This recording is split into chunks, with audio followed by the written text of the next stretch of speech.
லௌதேத்தூர் இயேசுஸ் கிறிஸ்துஸ். இயேசு கிறிஸ்துவுக்கு புகழ்.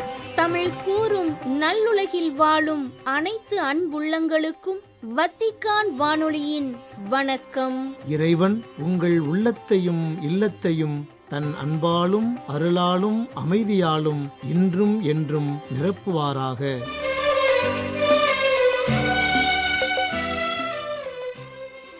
அன்பு நேயர்களே, வத்திக்கான் வானொலி இன்று உங்களுக்கு வழங்க இருப்பவை தடம் தந்த தகைமை மற்றும் பல்சுவை.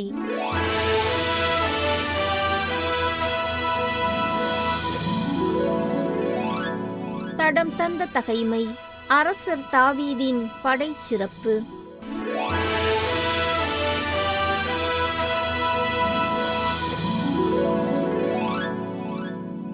ஆண்டவர் இஸ்ரேலரை குறித்து உரைத்த வாக்கின்படி தாவீது அரசராவதற்கு இஸ்ரேல் மக்கள் அனைவரோடும் தாவீதின் ஆற்றல்மிகு வீரர்களின் தலைவர்கள் பலர் அவருக்கு உறுதுணையாயிருந்தனர். அக்மோனியின் மகன் யாசோபயாம், இவர் 30 தலைவர். தம் ஈட்டியால் 300 பேரை ஒரே நேரத்தில் குத்திக் கொன்றவர். அவரை அடுத்து அகோக்கியராகிய தோதாவின் மகன் எலெயாசர், இவர் மாவீரர் 3 ஒருவர். பெலிஸ்தியர் போரிட படை திரட்டிக் கொண்டு வந்திருந்த பொழுது பஸ்தமில் தாவீதுடன் இருந்தவர். வார்கோதுமை பயிர் நிறைந்த ஒரு வயல் அங்கிருந்தது. மக்களோ பெலிஸ்தியருக்கு அஞ்சி ஓடினர். அப்போது அவர்கள் அவ்வயலின் நடுவே நின்று கொண்டு அதை காத்து பெலிஸ்தியரை முறியடித்தனர். இவ்வாறு ஆண்டவர் மாபெரும் வெற்றியை தாவீதுக்கு தந்தருளினார். பெலிஸ்தியரின் படை ரபாயும் பள்ளத்தாக்கில் பாளையம் இறங்கியிருந்தபோது 30 தலைவருள் 3 அதுல்லாம் குகைக்குச் சென்றனர். தாவீது கோட்டைக்குள் இருந்தார்.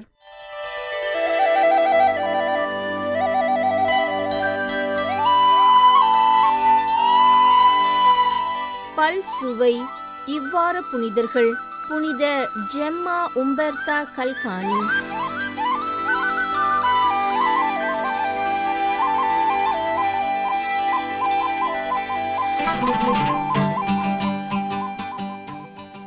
அன்பு நேயர்களே, தவக்காலத்தின் 5ஆம் வாரத்தில் இருக்கும் நாம் இன்றைய நமது பல்சுவையில் இவ்வாறு புனிதர்களான புனித ஜான் பாப்டிஸ்ட் தி லசால், புனித ஜூலி ஃபில்லியட், புனித வால்ருட், தூய புல்ஃபட், புனித ஜெம்மா உம்பெர்தா கல்கானி, லாஸ் ஆண்டிஸ் புனித தெரேசா, புனித மார்கரெட் கஸ்தெல்லோ ஆகியோர் குறித்து காண இருக்கின்றோம்.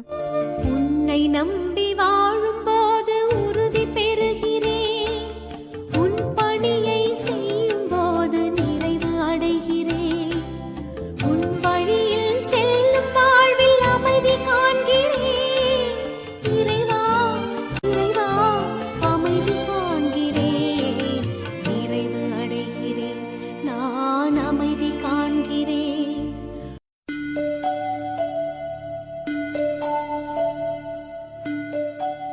ஏப்ரல் 7 புனித ஜான் பாப்டிஸ்ட் தி லசால்.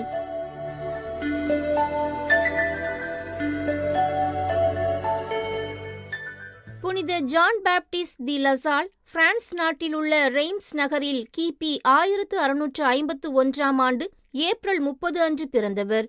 மிகவும் வசதி படைத்த குடும்பத்தில் பிறந்த இவரது தந்தை பெயர் லூயிஸ் தி லசால், தாயார் நிக்கோல் தி மொயேத் ப்ரோயிலெத். கிபி 1678ஆம் ஆண்டு ஏப்ரல் 9 அன்று தமது 26ஆம் வயதில் குருத்துவ அருள்பொழிவு செய்யப்பட்ட இவர் 2 ஆண்டுகளில் இறையியலில் முனைவர் பட்டம் பெற்றார். 1679ஆம் ஆண்டு இளைஞர்களுக்கென்று ஒரு பள்ளியை நிறுவி அப்பள்ளியின் ஆசிரியராக தாமே அதனை பொறுப்பேற்று நடத்தினார். 1684ஆம் ஆண்டு தம்முடன் சேர்ந்து உழைத்த நண்பர்களை ஒன்று சேர்த்து ஓர் துறவற சபையை தோற்றுவிக்க எண்ணி திட்டங்கள் தீட்டி இதனால் பல துன்பங்களையும் தனது வாழ்வில் அனுபவித்தார். இருப்பினும் தனது பணியில் இறைவனின் துணையோடு தம்மை முழுவதுமாக அர்ப்பணித்தார். தாழ்ச்சியுடனும் ஏழைகளின் மீது கொண்ட பாசத்திலும் சிறந்து விளங்கிய இவர் தம் வாழ்நாள் முழுவதும் ஏழை மாணவர்களின் கல்வி முன்னேற்றத்திற்காக தம்மை முழுவதுமாக அர்ப்பணித்தார். ஜான்சனிசம் என்ற நச்சு கலந்த கொள்கை பிரான்ஸ் நாட்டை அதிர வைத்தபோது அண்டை நாடுகளுடன் ஓயாத போர் ஏற்பட்டது. இதனால் நாட்டில் கடுமையான பஞ்சமும் பல்வேறு இன்னல்களும் ஏற்பட்டன. கல்வியறிவு நாடு முழுவதும் இல்லாமல் போகவே மீண்டும் ஏழை மாணவர்களுக்கென்று 2 பள்ளிகள் நிறுவி நாள்தோறும் தவறாமல் ஆசிரியர்களுக்கு கற்றுக் கொடுத்து தங்குவதற்கு இல்லமும் உணவையும் அளித்து எல்லா வழிகளிலும் அவர்களை ஊக்கமூட்டினார். காலத்திற்கேற்ப தொடக்க மேல்நிலைப் பள்ளிகளை தொடங்கியதோடு ஆசிரியர் பயிற்சி பெறும் பள்ளிகளையும் தொடங்கி பல வழிமுறைகளை அவர்களுக்கு கற்றுக் கொடுத்தார். நேர்மையான கிறிஸ்தவர்களை உருவாக்குதல் என்பதனை தனது கல்விப் பணியின் குறிக்கோளாக முன்வைத்திருந்த இவர் மேற்கொண்ட அனைத்து முயற்சிகளும் வெற்றியடைந்தன. தமது தொடர் உழைப்பினால் உடல் ஆரோக்கியத்தையும் ஆற்றலையும் இழந்த ஜான் ஆஸ்துமா மற்றும் கீழ்வாதம் போன்ற பலவித நோய்களால் உடல் வேதனைகளை அனுபவித்தார். 1719 ஏப்ரல் 7 அன்று பிரான்சில் ரூபான் என்ற இடத்தில் இறந்தார். பிரான்ஸ் நாட்டின் ஏழை சிறுவர்களின் கல்வி மேம்பாட்டுக்காக தனது வாழ்க்கையை செலவிட்ட இவர் கத்தோலிக்க பள்ளிகளின் முதல் நிறுவனர் என்று அழைக்கப்படுகின்றார். 1888 பிப்ரவரி 19 அன்று அருளாளர் பட்டமும் 1900 மே 24 அன்று திருத்தந்தை 13ஆம் லியோ அவர்களால் புனிதர் பட்டமும் கொடுக்கப்பட்டது.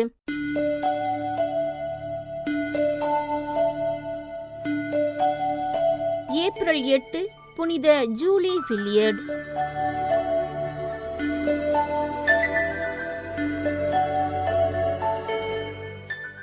ஆயிரத்து 1751 ஜூலை 12 நாள் பிரான்ஸ் நாட்டில் உள்ள குவில்லி பிகார்டி எனுமிடத்தில் தமது பெற்றோரின் 7 குழந்தைகளில் 6வதாக பிறந்தார்.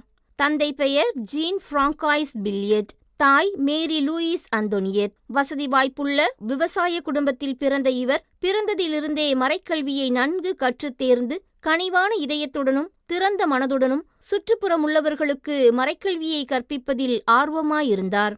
நோய்வாய்ப்பட்டோருக்கும் ஏழைகளுக்கும் உதவுவதில் ஆர்வம் காட்டிய இவர் 1774 இவரின் தந்தை முடக்குவாத நோயால் தாக்கப்பட்டதால் தந்தையை கவனிக்கும் பொறுப்பில் ஈடுபட்டார். இதனால் சில ஆண்டுகளிலேயே இவரும் உடல்நலமற்று படுக்கையில் கிடக்கும் நிலை வந்தது. ஏறக்குறைய 20 ஆண்டுகள் தமது படுக்கையில் இருந்தபடியே மறைக்கல்வியை கற்பிப்பதிலும் ஆன்மீக ஆலோசனைகள் வழங்குவதிலும் ஈடுபட்டிருந்தார். அவரது தூய்மையை கேள்விப்பட்ட பலர் அவரை நாடி வந்து அவரது ஆன்மீக ஆலோசனைகளை பெற்றுச் சென்றனர். நடக்க இயலாத நிலையிலும் வீடு வீடாகச் சென்று மறைக்கல்வி பிரச்சாரத்தில் ஈடுபட்டார். இதனால் ஒரு காலகட்டத்தில் தமது பேச்சு திறனையும் இழந்தார். ஏறக்குறைய 22 ஆண்டுகளுக்குப் பிறகு அவரால் நன்கு நடக்கவும் பேசவும் முடிந்தது. ஏழைகளின் தேவைகளில் கவனமாக இருந்த ஜூலி சமூகத்தின் பிற வகுப்பு மக்களுக்கும் கிறிஸ்தவ கல்வியின் அவசியத்தை உணர்த்தினார். 1816 பெல்ஜியம் நாட்டின் நாமூர் நகரில் உள்ள சபையின் தலைமை இல்லத்தில் 64 வயதில் ஜூலி இறந்தார்.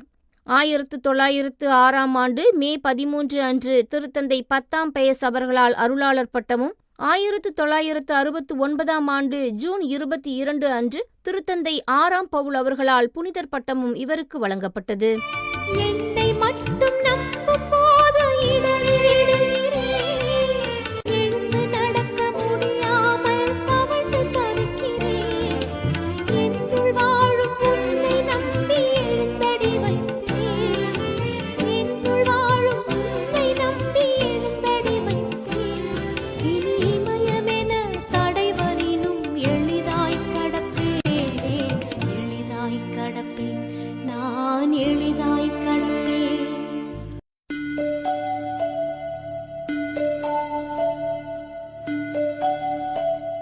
ஏப்ரல் 9 புனித வால்ட்ரூட்.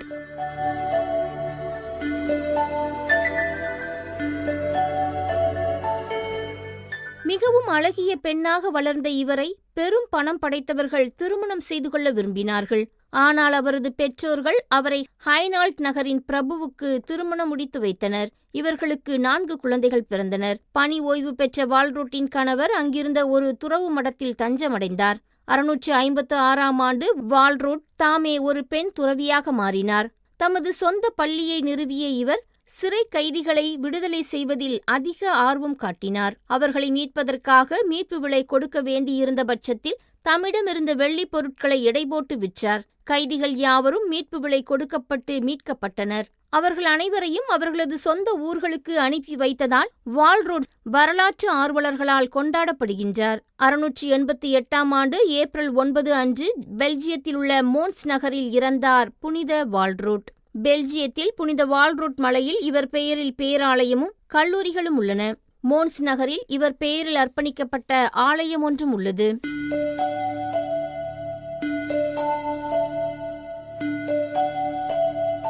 ஏப்ரல் 10 தூய புல்பர்ட்.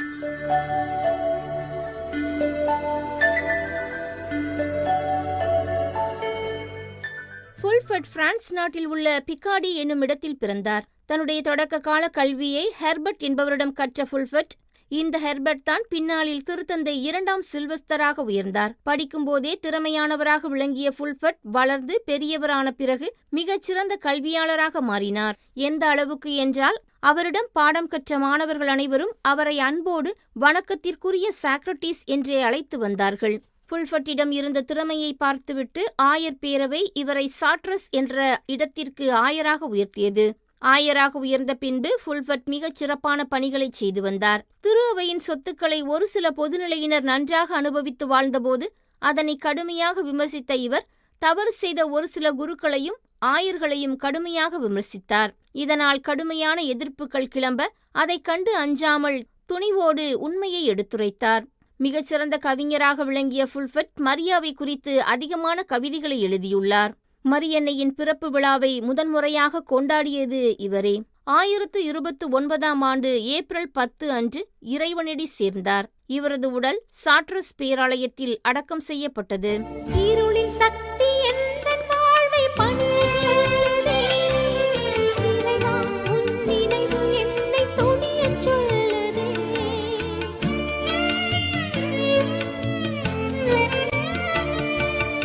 இருளின் சக்தி எந்தன் வாழ்வை பணியச் சொல்லுதே.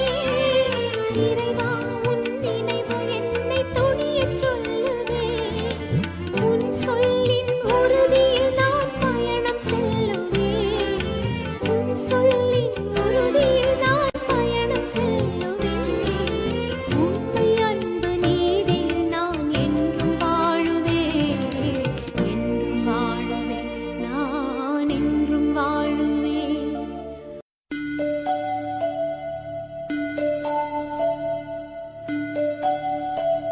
ஏப்ரல் 11 புனித ஜெம்மா உம்பர்தா கல்கானி.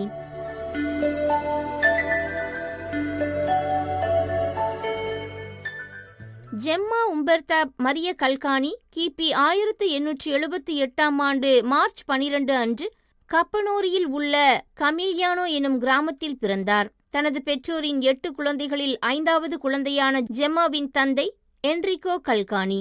கல்கானி பிறந்தவுடனேயே குடும்பம் கமில்யானோவிலிருந்து டஸ்கன் நகரமான லூக்காவில் ஒரு பெரிய புதிய வீட்டிற்கு இடம்பெயர்ந்தது. குழந்தைகளின் கல்வியில் முன்னேற்றத்தை ஏற்படுத்துவதற்காக மேற்கொள்ளப்பட்ட இப்பயணத்தில் ஜெம்மாவின் தாயார் அரேலியா கல்கானி காச நோயால் பாதிக்கப்பட்டார். இதன் காரணமாக ஜெம்மாவுக்கு 2½ வயது இருந்தபோதே எலேனா மற்றும் எர்சீலியா வலினி நடத்தும் ஒரு தனியார் நர்சரி பள்ளியில் அனுமதிக்கப்பட்டார். இந்த காலகட்டத்தில் கல்கனி குடும்பத்தைச் சேர்ந்த பலர் இறந்தனர். தமது 16 வயதில் முதுகெலும்பு நோயால் பாதிக்கப்பட்ட இவர் புனித ஜீத்தா சகோதரிகளால் நடத்தப்படும் லூக்காவில் உள்ள கத்தோலிக்க உறைவிட பள்ளிக்கு அனுப்பப்பட்டார். பிரெஞ்சு, எண்கணிதம் மற்றும் இசையில் சிறந்து விளங்கிய ஜெம்மா 9 வயதில் முதல் நற்கருணை பெற அனுமதிக்கப்பட்டார். தமது 16 வயதில் முதுகெலும்பு நோயால் பாதிக்கப்பட்ட இவர் அந்நோயிலிருந்து குணம் பெற்றார். தாம் அற்புதமான வகையில் குணமாவதற்கு பின்னாளில் புனிதராக அருள்பொழிவு செய்யப்பட்ட வணக்கத்திற்குரிய வியாகுல அன்னையின் கப்ரியேல் மற்றும் புனித மார்கரெட் ஆகியோர் தமக்காக இயேசுவின் திரு இருதயத்திடம் வேண்டி பரிந்துரைத்ததே காரணம் என்றார். தமது 18 வயதை எட்டிய சிறிது காலத்திலேயே தனது உடன் பிறப்புகளை இழந்த கல்கனி தனது அத்தை கரோலினாவுடன் இணைந்து இளைய சகோதரர்களை வளர்த்தார். 2 தடவை தமக்காக செய்யப்பட்ட திருமண திட்டங்களை மறுத்த இவர் ஜன்னீனி குடும்பத்தின் பணிப்பெண்ணாக மாறினார். 1903ஆம் ஆண்டு புனித வாரத்தின் தொடக்கத்தில் உடல்நிலை மிகவும் மோசமடைந்து புனித வெள்ளிக்கிழமையன்று பெரிதும் துன்புற்று ஏப்ரல் 11 புனித சனிக்கிழமையன்று ஜன்னீனி வீட்டிலிருந்த ஒரு சிறிய அறையில் இறந்தார். இவருக்கு 1933ஆம் ஆண்டு மே 14 அன்று அருளாளர் பட்டம் திருத்தந்தை 11ஆம் பயஸ் அவர்களாலும் 1940ஆம் ஆண்டு மே 2 அன்று புனிதர் பட்டம் திருத்தந்தை 12ஆம் பயஸ் அவர்களாலும் வழங்கப்பட்டது.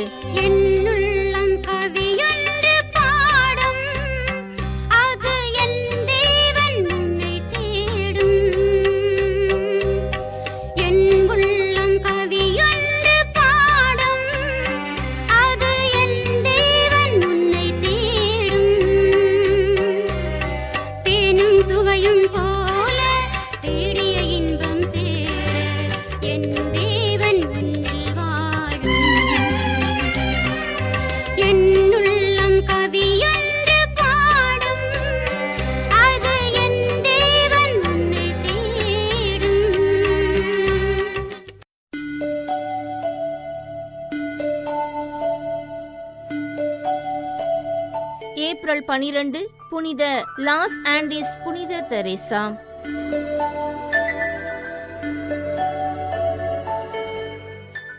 ஜொவானா பெர்னாண்டஸ் சோலார் என்று அழைக்கப்படும் புனித தெரேசா சிலி நாட்டின் தலைநகரான சந்தியாகோ நகரின் உயர்குடி குடும்பம் ஒன்றில் 1900 ஆண்டு பிறந்தார். தந்தை மிகுவேல் பெர்னாண்டஸ் ஜரா, தாயார் லூசியா சோலார் தி பெர்னாண்டஸ். இவரது பெற்றோருக்கு பிறந்த 6 குழந்தைகளில் இவர் 4வது குழந்தை. 1907 ஆண்டு முதலே திரு இருதய சபையின் பிரெஞ்சு அருள் சகோதரியர் நிர்வகித்து வந்த பள்ளியில் கல்வி கற்ற ஜொவானா தமது 18 வயது வரை அங்கேயே கல்வி கற்றார். 1914 ஆண்டு தமது 14 வயதிலேயே தம்மை கடவுளுக்கு அர்ப்பணிப்பதற்காக கார்மேல் சபையில் இணைய முடிவு செய்தார்.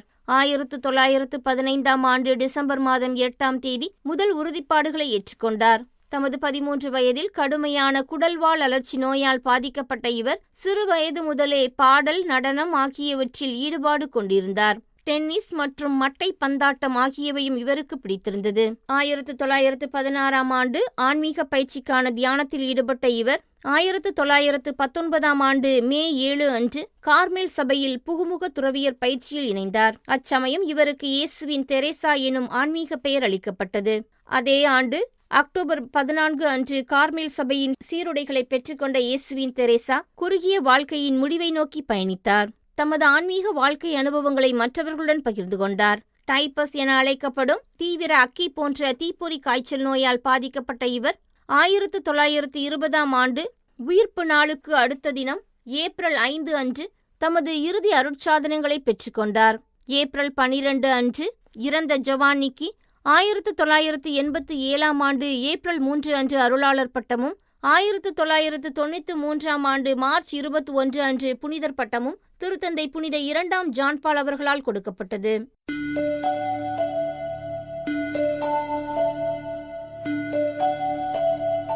ஏப்ரல் 13 புனித மார்கரெட் கஸ்தெல்லோ.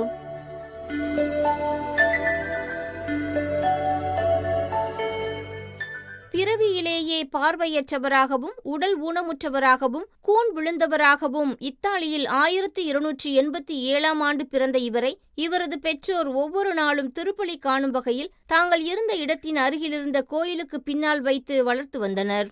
14 ஆண்டுகள் கழித்து இவர் நலம் பெறுவதற்காக இவரது பெற்றோர் இவரை ஒரு திருத்தலத்திற்கு கொண்டு சென்றார்கள்.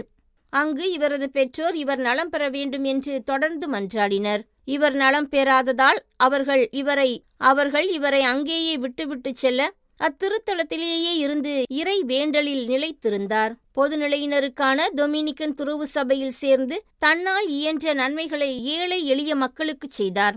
இவரது வாழ்க்கை இப்படியே சென்று கொண்டிருக்க 1320 ஆண்டு ஏப்ரல் 13 அன்று இறையடி சேர்ந்தார் புனித மார்கரெட். 1609 ஆண்டு திருத்தந்தை 5ஆம் பவுல் அவர்களால் அருளாளர் பட்டமும் திருத்தந்தை பிரான்சிஸ் அவர்களால் 2021 ஆண்டு ஏப்ரல் 24 அன்று புனிதர் பட்டமும் இவருக்கு வழங்கப்பட்டது.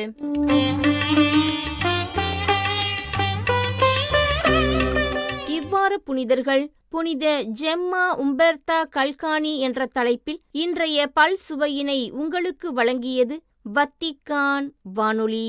உங்களது ஆர்வமுள்ள செவிமடுத்தலுக்கு நன்றி. வணக்கம்.